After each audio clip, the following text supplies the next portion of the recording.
Meu nome é Morgan Garret. Empurrei as portas de vidro do salão do Hotel 5 Estrelas em Santa Fe no dia exato do casamento da minha irmã caçula. Minhas mangas ainda tinham manchas de argila seca. O cheiro do forno grudava no meu cabelo e na minha pele. Meus pais e minha irmã estavam na mesa de registro. Quando me viram, seus olhos me examinaram da cabeça às botas. O mesmo sorriso torto surgiu nos rostos deles. A voz do meu pai ecoou forte, para todo mundo ouvir. Quem disse que você podia aparecer? Esse não é o seu lugar. Minha irmã inclinou a cabeça, doce como açúcar, mas afiada como faca. A oleira imunda do interior realmente teve a coragem de entrar. Meu peito travou. Virei para ir embora. Foi quando uma mão agarrou meu pulso e me puxou atrás de uma coluna de mármore. O noivo da minha irmã se aproximou tanto que senti a respiração dele no meu ouvido. Não vá. Você precisa ficar. Hoje tudo termina. Do jeito que você nunca imaginaria. Congelei. Meu coração batia como se quisesse quebrar minhas costelas. Ele soltou meu pulso e sumiu no meio da multidão antes que eu pudesse dizer qualquer coisa. Eu não fazia ideia do que estava por vir. Tenho 32 anos e moro sozinha num pedaço silencioso do deserto, do lado de fora de Santa Fe. A única coisa que realmente possuo é meu pequeno estúdio de cerâmica e 100 acres de terra crua, barro vermelho que quase todo mundo chama de inútil. 8 anos atrás, Cassidy e eu assinamos uma parceria doméstica diante de um notário em Albuquerque. 6 anos atrás, o câncer levou ela em 9 meses brutais. No testamento que ela mesma escreveu e registrou, ela deixou tudo para mim junto com uma frase que ainda releio quando as noites ficam quietas demais. Você foi a única que entendeu o valor desta terra. E o valor de nós duas. Por muito tempo, meus pais e Riley trataram aqueles 100 acres como piada. Terra rachada. Poeira. Arbustos secos. Me ridicularizavam por viver com as mãos na lama. Por escolher uma mulher em vez da família de verdade. Por me recusar a vender e ir para a cidade, como uma pessoa normal. Meu pai dizia que o terreno servia melhor como lixão. Minha mãe ria e contava para os convidados que eu brincava na lama para pagar as contas. Riley revirava os olhos toda vez que o assunto surgia e me chamava de vergonha da família. Summer, minha irmã mais velha, foi a única que me defendeu. Ela mora em Denver agora, mas falamos toda semana. É a única Garret para quem eu ainda atendo o telefone. 1 ano atrás, o estado anunciou um enorme projeto industrial. Os topógrafos chegaram com bandeiras laranja. As ofertas começaram a aparecer. De repente, aquele barro sem valor foi classificado como argila de grau comercial. Os desenvolvedores e fabricantes bons começaram a brigar pelo terreno. Avaliadores independentes estimaram o valor de mercado acima de 28 milhões de dólares e subindo a cada trimestre. Nunca contei o valor real para meus pais ou para Riley. Não precisava. Quando a notícia chegou ao jornal local, a atitude deles mudou da noite para o dia. Telefonemas que vinham uma vez por ano no meu aniversário viraram mensagens semanais. Riley começou a mandar emojis de coração e perguntar sobre planos para a terra da família. Minha mãe deixou recados no correio de voz, perguntando se eu já tinha pensado em cuidados de longo prazo para o futuro. Meu pai enviou um e-mail de verdade, perguntando se eu tinha considerado colocar a propriedade em um fundo fiduciário para o benefício da família inteira. Eu sabia exatamente o que estava acontecendo. Já tinha visto aquele mesmo brilho ganancioso nos olhos deles quando Cassidy ficou doente e as contas hospitalares começaram a acumular. Eles cercaram então também, esperando que eu quebrasse. Não quebrei. Paguei cada conta. Acompanhei cada tratamento. Segurei sua mão até o fim. Quando Cassidy morreu, o testamento era a prova de falhas. Sem brechas. Sem cláusulas que eles pudessem explorar. A terra e o estúdio eram só meus.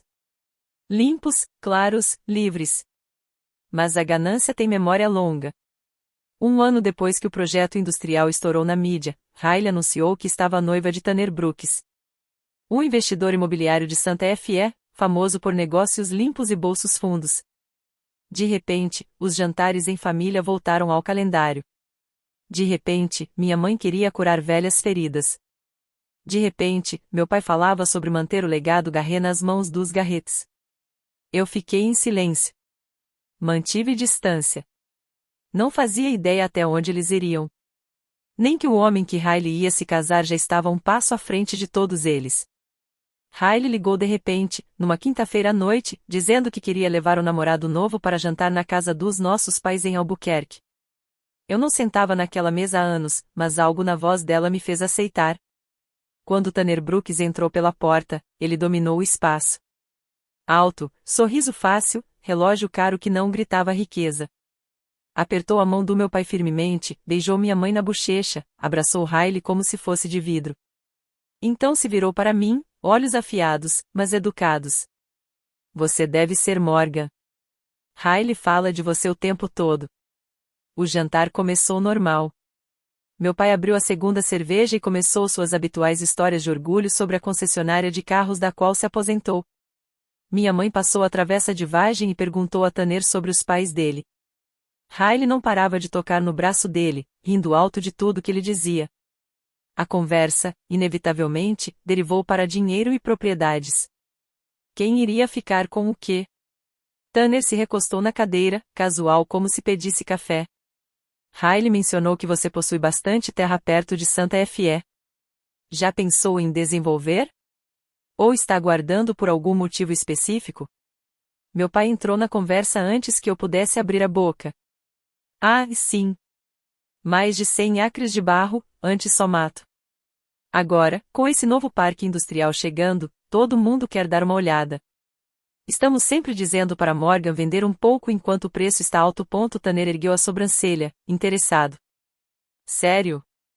E ela já cuidou de algo legal? Testamento, fundo fiduciário, esse tipo de coisa?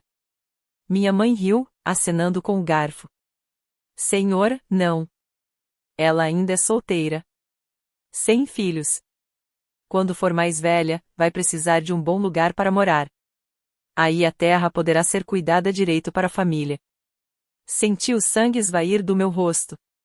As palavras saíam tão fáceis, como se tivessem sido ensaiadas. Fiquei olhando para o prato, garfo congelado no ar. Tanner não perdeu o ritmo. Acenou, pensativo, tomou um gole lento de água e perguntou mais uma vez, voz neutra. Então não há nenhum documento? Nenhum plano de patrimônio? Meu pai bufou. Ainda não. Mas não se preocupe. Vamos colocar ela nos eixos. Riley riu e apertou a mão de Tanner. Viu? Eu disse que meus pais têm tudo sob controle. Forcei um sorriso que devia parecer um careta e me desculpei para ir ao banheiro. No espelho, meu reflexo estava pálido, olhos arregalados demais. Joguei água fria nos pulsos e tentei respirar. Quando voltei, Tanner me observava do outro lado da mesa. Não com pena. Nem com triunfo. Apenas firme. Indecifrável. A sobremesa chegou. Minha mãe trouxe torta comprada pronta e insistia para Tanner repetir, dizendo que ele precisava engordar antes do casamento. Ele agradeceu, comeu cada pedaço. E o tempo todo, o telefone dele ficou no bolso interno do paletó, gravando cada palavra. Eu não sabia disso ainda. Só sentia o espaço menor, o ar mais pesado. E, pela primeira vez na vida, o noivo da minha irmã me fazia mais perguntas sobre o meu futuro do que qualquer membro da família jamais fizera. No caminho de volta, 90 minutos ao norte pela I-25, passando pelas silhuetas escuras dos San Ratos, eu repeti a conversa na cabeça. Me disse que Tanner só estava sendo educado. Que Riley finalmente havia encontrado alguém que encaixasse na imagem que meus pais sempre quiseram para nós. Me disse que estava exagerando. Estava errada. Aquela noite foi o momento em que Tanner decidiu que o jogo já tinha ido longe demais. Quando cheguei na minha estrada de terra, ele já tinha tudo o que precisava para começar a montar um caso que protegeria nós duas, mesmo que eu ainda não soubesse. O convite chegou em um envelope grosso, creme, letras douradas. Meu nome impresso logo abaixo. Fiquei olhando por muito tempo, depois coloquei na bancada da cozinha, ao lado da cafeteira, onde eu veria todo dia. 2 dias depois, minha mãe ligou. Não nos envergonhe, Morgan. Fique em casa. Ninguém espera você lá, mesmo. Eu estava pronta para fazer exatamente isso. Rasgar o cartão ao meio e passar o dia jogando barro até minhas mãos sangrarem. Então, uma mensagem de um número desconhecido. Você precisa estar lá. Toque o arquivo anexo. Era um áudio de 10 segundos. A voz de Riley clara como cristal. Assim que o casamento acabar, fazemos ela assinar. Não terá escolha quando tudo estiver legal. Reproduzi 3 vezes. Meu estômago virou gelo. No sábado de manhã, tomei banho, vesti o único vestido azul escuro que tinha e dirigi 100 km ao sul, rumo a Santa Fe. O trânsito na I-25 estava leve. Estacionei na garagem do hotel, peguei o elevador até o lobby e fui direto para a mesa de check-in do casamento Brooks Garret. Meu pai me viu primeiro. Segurava uma mimosa, vestido com o mesmo terno azul marinho da formatura da Riley. Minha mãe estava ao lado, em pérolas rosa pálido apertadas no pescoço. Riley brilhava em um robe de seda branco, noiva bordado nas costas. No segundo em que me viram, os sorrisos sumiram. A voz do meu pai carregou o suficiente para o casal à minha frente ouvir. Olha só quem resolveu aparecer. Achei que você tivesse mais juízo do que desfilar com esse visual em público. Minha mãe não baixou o tom. Sério, Morgan? Nem conseguiu trocar de roupa de trabalho. Cheira a forno. Riley deu um passo à frente, olhos brilhando de vitória. Sério mesmo, é isso que você veste para o casamento da sua irmã? Vá para casa. Está destruindo a estética. Uma dúzia de celulares se ergueram. Os convidados fingiam checar mensagens enquanto gravavam. O calor subiu ao meu rosto. Minhas mãos tremeram. Virei para ir embora. Foi quando Tanner apareceu ao meu cotovelo. Não disse nada a eles. Agarrou meu pulso com firmeza, sem força excessiva, e me guiou atrás de uma larga coluna de mármore. O barulho virou murmúrio. Sua voz era baixa, urgente. Não vá. Você precisa ficar. Hoje tudo termina de um jeito que você nunca imaginaria.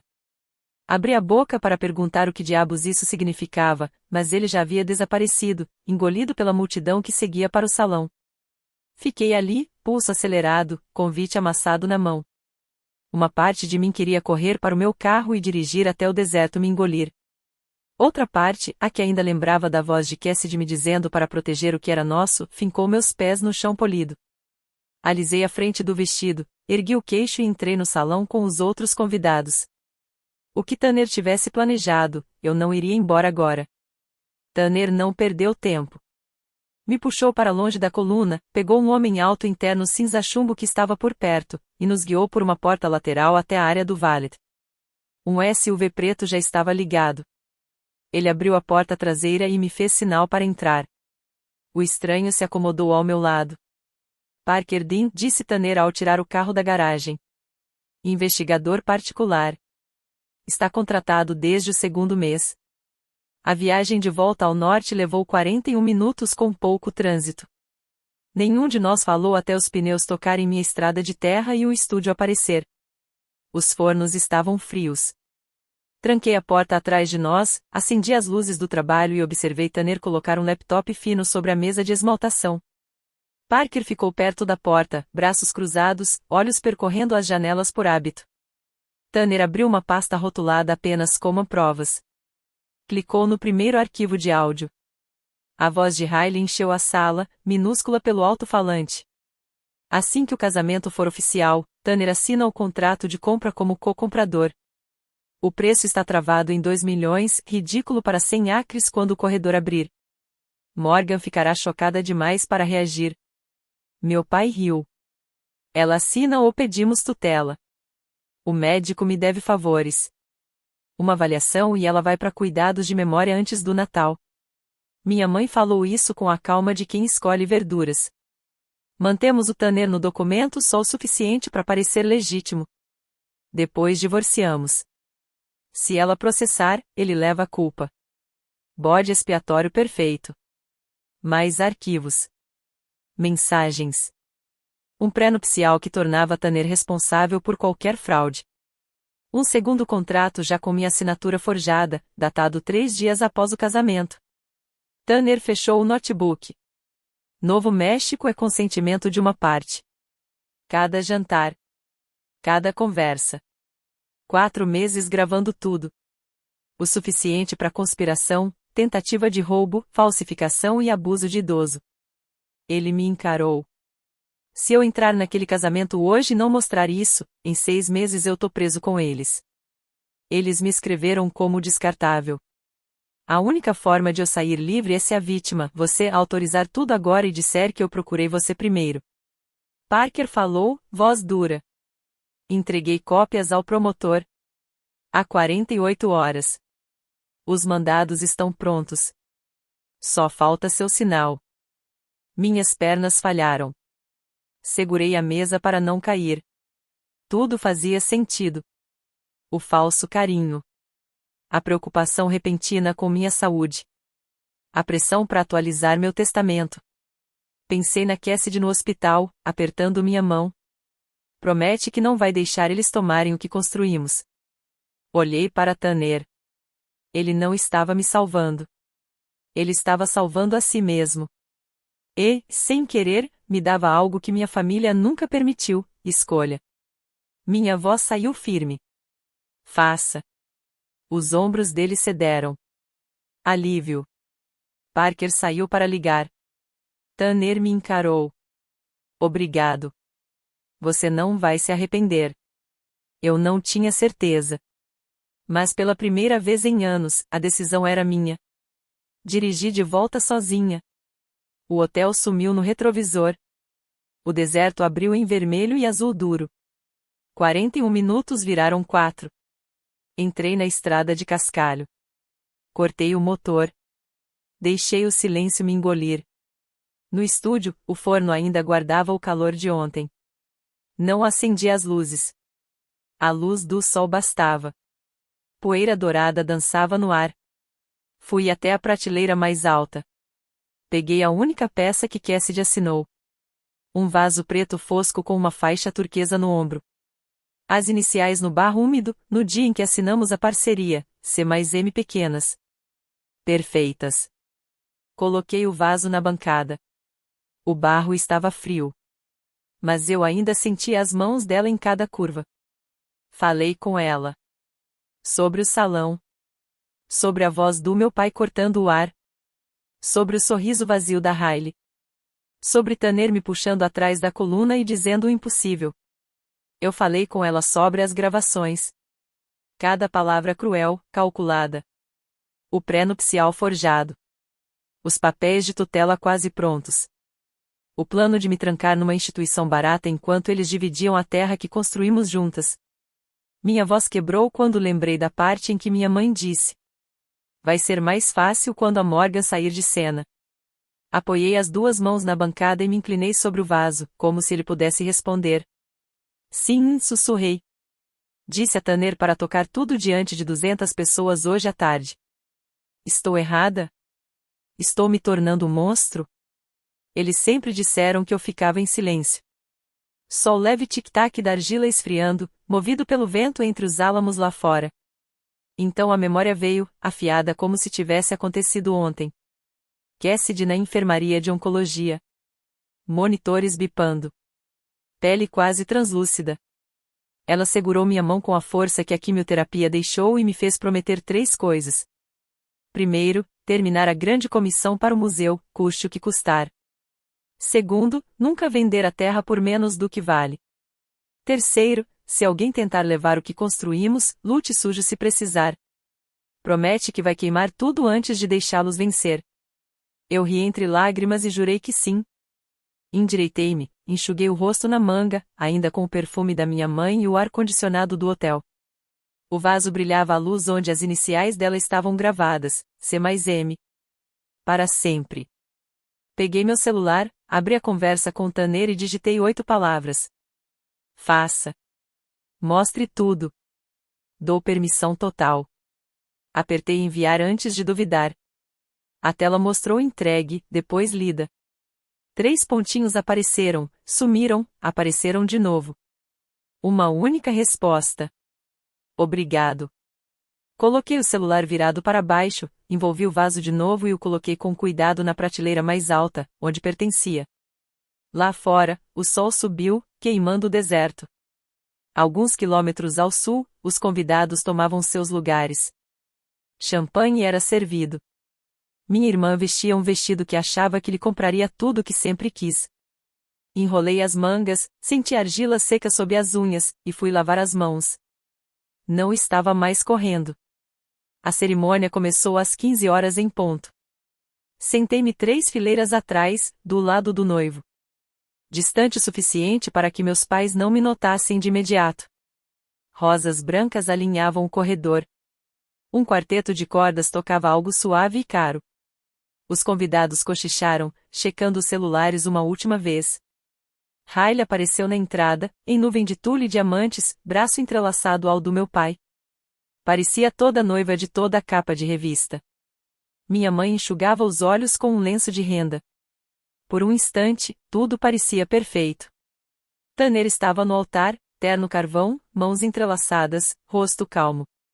O juiz aposentado que meus pais contratavam começou com as boas-vindas habituais. Quando chegou na parte sobre se alguém tinha razão para impedir a união, alguns riram, esperando silêncio. Tanner levantou a mão. Na verdade, disse, sem microfone, há algo que todos precisam ver antes dos votos. Um arrepio percorreu a sala. Minha mãe se contorceu na cadeira. O sorriso de Riley congelou. Tanner apontou para o setor técnico. A enorme tela atrás do altar, que mostraria fotos da infância, acendeu. A primeira voz nos alto-falantes era a do meu pai. Clara, nítida, gravada 3 semanas atrás na cozinha deles. Fechamos a venda logo após a lua de mel. O nome de Tanner na escritura parece legítimo. Se Morgan resistir, pedimos tutela. O Dr. Reynolds já me devia favores. O riso da minha mãe veio logo depois. A instituição em Roswell é barata. Quando ela estiver lá, ninguém vai ouvir uma mulher confusa mesmo. Então Riley, tonta e rindo. Ele acha que está se casando bem. Que ache. 6 meses de família feliz e depois divorciamos. Ele leva a acusação de fraude. Nós mantemos a terra limpa. Um arrepio percorreu a sala. Riley ficou branca como fantasma sob a maquiagem. Gritou. Desliga. É falso. E correu em direção à tela, saltos batendo no mármore. As portas atrás se abriram com força. 6 policiais fardados e 2 detetives à paisana desceram o corredor. Um levantou um mandado para os primeiros verem. Norman Garret, Gloria Garret, Riley Garret. Vocês estão presos por conspiração para fraude, tentativa de roubo, falsificação e planejamento de abuso de idoso. As algemas clicaram. Meu pai tentou se levantar, rosto roxo. Isso é um engano. Um policial o rodou e algemou, lendo seus direitos. Minha mãe gritou, agarrando as pérolas enquanto prendiam aço em seus pulsos. Riley lutou mais, chutando, gritando, a máscara derretendo em rios pretos no rosto. Tanner, seu bastardo. Você não pode fazer isso. Tanner não se moveu do altar. Olhou para ela, frio, definitivo. Eu só fiz. O quarteto parou de tocar. Celulares surgiram em todo lugar, gravando. Alguém no fundo começou a bater palmas devagar. O gesto se espalhou até metade da sala. Alguns chocados, outros satisfeitos, escuros. Eu fiquei sentada, mãos no colo. Vendo as 3 pessoas que me criaram serem levadas algemadas enquanto o casamento perfeito se tornava cena de crime. Tanner me encontrou com os olhos através do caos e deu um pequeno aceno. Acabou. O julgamento durou 11 meses. Os promotores apresentaram cada gravação, cada documento forjado, cada mensagem de texto, em ordem meticulosa. Parker Dean testemunhou sobre a cadeia de custódia. Contadores forenses seguiram o rastro do pré-nupcial falso e dos papéis de tutela adulterados. Um perito em caligrafia confirmou as assinaturas falsificadas na escritura. Meu pai subiu ao banco e disse que tudo era conversa de família, exagerada. O júri não comprou. Riley chorou, culpou Tanner por enganá-la, depois me culpou por ser difícil. Minha mãe encenou a esposa enlutada, enxugando os olhos, dizendo que só queria o melhor para todos. O júri deliberou por 4 horas. Condenados em todas as acusações. Riley, 8 anos por conspiração e falsificação. Norman, 14 anos, citado como líder do esquema e histórico de negócios imobiliários suspeitos. Glória, 10 anos, por participação ativa no plano de me tirar a capacidade. Tanner saiu livre no mesmo dia. Como primeiro a denunciar e entregar provas limpas, tinha imunidade completa pelas leis de whistleblower do Novo México.